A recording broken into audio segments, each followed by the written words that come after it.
রমজান মাসের সেরা একটি অ্যাপস। এই অ্যাপসটি যদি আপনার মোবাইলে ইনস্টল থাকে তাহলে আপনি সেহরি, ইফতার সহ 5 ওয়াক্ত নামাজের সময়সূচি দেখতে পারবেন এক নজরে। রমজান মাসে এই অ্যাপসটি প্রত্যেকেরই প্রয়োজন।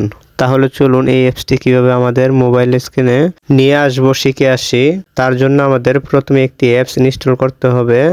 অ্যাপসটি ইনস্টল করার জন্য আমরা প্রথমে চলে যাব ক্রোম ব্রাউজারে। ক্রোম ব্রাউজারে গিয়ে সার্চ অপশনে লিখব টেকলাইন। টেকলাইন লেখার পর আমাদের সামনে আরও একটি সার্চ বার চলে আসবে। এখানে আমরা লিখব ইফতার। ইফতার লেখার পর এখানে একটি পিকচার দেখতে পারবো। এই পিকচারটির উপর একটি ক্লিক করে দিব। এবার আমরা উপরের দিকে স্ক্রল করব। উপরের দিকে স্ক্রল করলে অ্যাপটি ডাউনলোড করার একটি লিঙ্ক পেয়ে যাব। এবার আমরা ইফতার টাইম, এখানে যে রমাদান ইফতার টাইমে লেখাটি রয়েছে এর উপর একটি ক্লিক করে দিব। এখানে ক্লিক করার পর আমাদেরকে সরাসরি অ্যাপটি ডাউনলোড করার ইন্টারফেসে নিয়ে আসবে। এখান থেকে আমরা অ্যাপটিকে ক্লিক করে ডাউনলোড করে নিব। ডাউনলোড করার পর ওপেন অপশনটিতে একটি ক্লিক করে দিব। এবার নিচের দিকে চালিয়ে যান অপশনটিতে একটি ক্লিক করে দিব। আবারও নিচের দিকে চালিয়ে যান অপশনটিতে একটি ক্লিক করব।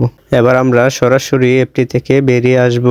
অ্যাপটি থেকে বেরিয়ে আসার পর আমাদের মোবাইল স্ক্রিনে অ্যাপটিকে শো করার জন্য আমরা মোবাইল স্ক্রিনের খালি জায়গাতে একটি ক্লিক করে ধরে রাখবো।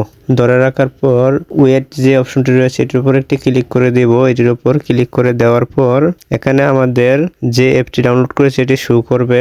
এখান থেকে আমরা দেখতে পাচ্ছি মুসলিম ডে যে অ্যাপটি আমরা ডাউনলোড করেছি এটি এখানে শো করছে। অ্যাপটির উপর একটি ক্লিক করে দিব।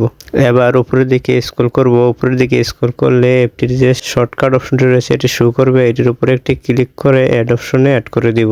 এবার আমরা দেখতে পাচ্ছি আমাদের মোবাইল স্ক্রিনে শর্টকাট অপশনটি শো হয়ে আছে। এখন থেকে চাইলে আমরা এক নজরে সবকিছু দেখতে পারবো, ইফতার, সেহরি এবং 5 ওয়াক্ত নামাজের সময়সূচি।